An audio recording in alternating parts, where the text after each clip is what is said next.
मेरे प्रिय विद्यार्थियों, 7वीं कक्षा के छात्रों, आज हम जो पाठ करने जा रहे हैं दिल्ली की सल्तनत। कुछ भाग तो कल कर लिया था, कुछ भाग आज करेंगे और शेष भाग परसों करेंगे। ऐसा है कि ध्यान से सुनना और मोबाइल रोक करके मेन पॉइंट नोट कर लो ताकि प्रश्नों के उत्तर दिए जा सकें। वह जमीन किसानों को जमीन दे दी गई और कृषि कार्य को प्रोत्साहन किया गया। व्यापार मार्गों की सुरक्षा और क्षेत्रीय व्यापार की उन्नति की खातिर नए किले और नए शहर बनाए गए। दूसरा विस्तार सल्तनत की बाहरी सीमा पर हुआ। अलाउद्दीन खिलजी के शासनकाल में दक्षिणी भारत को लक्ष्य करके सैनिक अभियान शुरू हुए और ये अभियान मोहम्मद तुगलक के समय में अपनी चरम सीमा पर पहुंचे। इन अभियानों में सल्तनत की सेनाओं ने हाथी, घोड़े, गुलाम और मूल्यवान धातुएं अपने कब्जे में ले ली। दिल्ली सल्तनत की सेनाओं की शुरुआत अपेक्षाकृत कमज़ोर थी, मगर 150 वर्ष बाद मोहम्मद तुगलक के राज्यकाल के अंत तक इस उपमहाद्वीप का एक विशाल क्षेत्र इसके युद्ध अभियान के अंतर्गत आ चुका था। इसने शत्रुओं की सेनाओं को परास्त किया और शहरों पर कब्जा किया।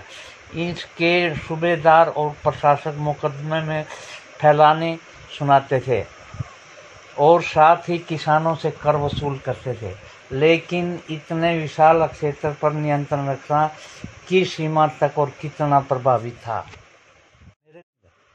यह अरबी भाषा का शब्द है, ध्यान से सुनना। मस्जिद अरबी भाषा का शब्द है और ऐसा स्थान जहां मुसलमान अल्लाह की आराधना में सजदा करते हैं। जामा मस्जिद वह मस्जिद होती है जहां अनेक मुसलमान इकट्ठे होकर के साथ साथ नमाज पढ़ते हैं और नमाज की रस्म के लिए सारे नमाजियों में से सबसे अधिक सम्मानीय और विद्वान पुरुष को इमाम के रूप में चुना जाता है।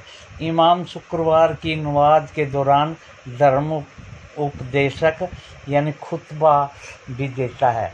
नमाज के दौरान मुसलमान मक्का की तरफ मुँह करके खड़े होते हैं। भारत में मक्का पश्चिम में पड़ता है। मक्का की दिशा को किबला कहा जाता है। दिल्ली के सुल्तानों ने सारे उपमहाद्वीप के अनेक शहरों में मस्जिदें बनवाई। इससे मुसलमान और इस्लाम के रक्षक होने के दावे को बल मिलता था। समान आचार संहिता और आस्था का पालन करने वाले श्रद्धालुओं के परस्पर एक समुदाय से जुड़े होने का बोध उत्पन्न करने में एक मस्जिद सहायक थी। एक समुदाय का अंग होने के बोध को प्रबल करना जरूरी था, क्योंकि मुसलमान अनेक भिन्न प्रकार की पृष्ठभूमियों से आते थे। खिलजी और तुगलक वंश के अंतर्गत प्रशासन और समेकन नज़दीक से एक नज़र। दिल्ली सल्तनत जैसे विशाल साम्राज्य में समेकन के लिए विश्वसनीय सूबेदारों और प्रशासकों की जरूरत थी। दिल्ली के आरंभिक सुल्तान, विशेषकर इल्तुतमिश, ये उसका पिता था रजिया बेगम का। ये प्रश्नावली रजिया बेगम कौन थी? इल्तुतमिश की लड़की थी। इल्तुतमिश सामंतों और जमींदारों के स्थान पर अपने विशेष गुलामों को सूबेदार नियुक्त करना अधिक पसंद करते थे।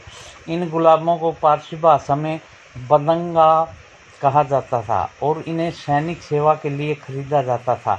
उन्हें राज्य के कुछ बहुत ही महत्वपूर्ण राजनीतिक पदों पर काम करने के लिए बड़ी सावधानी से प्रशिक्षित किया जाता था।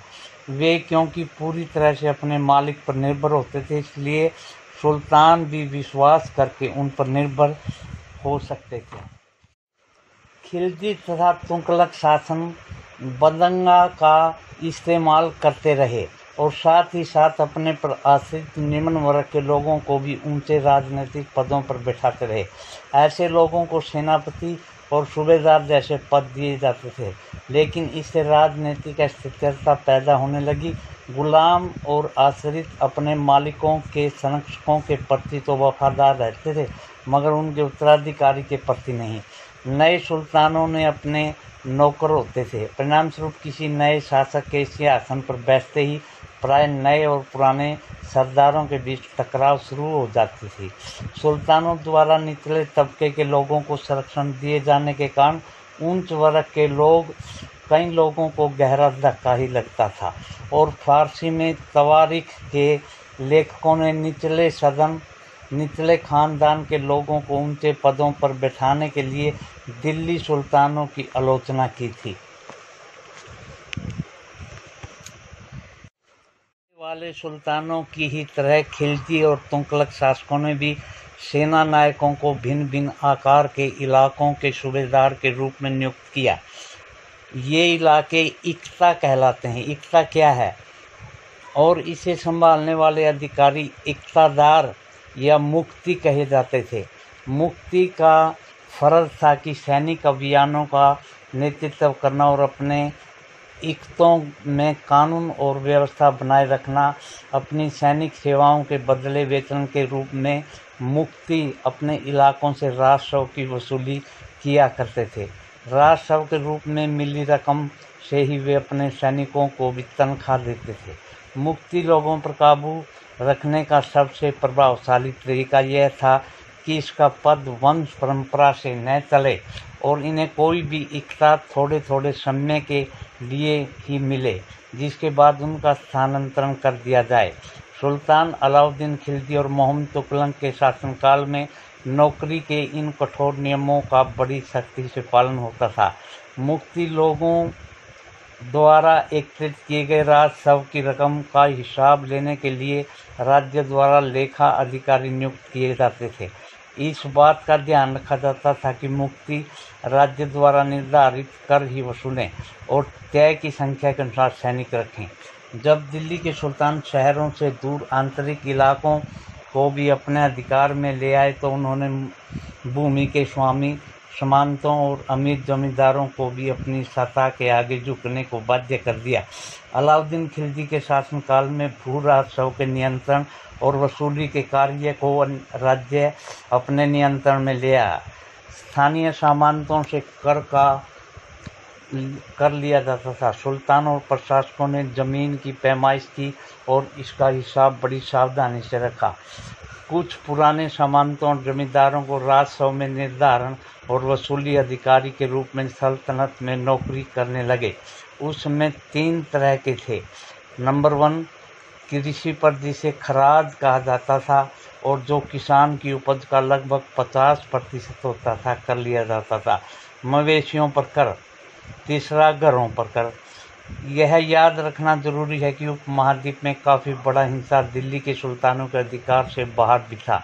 दिल्ली से बंगाल जैसे सुदूर प्रांतों पर नियंत्रण कठिन था और दक्षिण भारत की विजय के तुरंत बाद ही पूरा क्षेत्र फिर से स्वतंत्र हो गया था।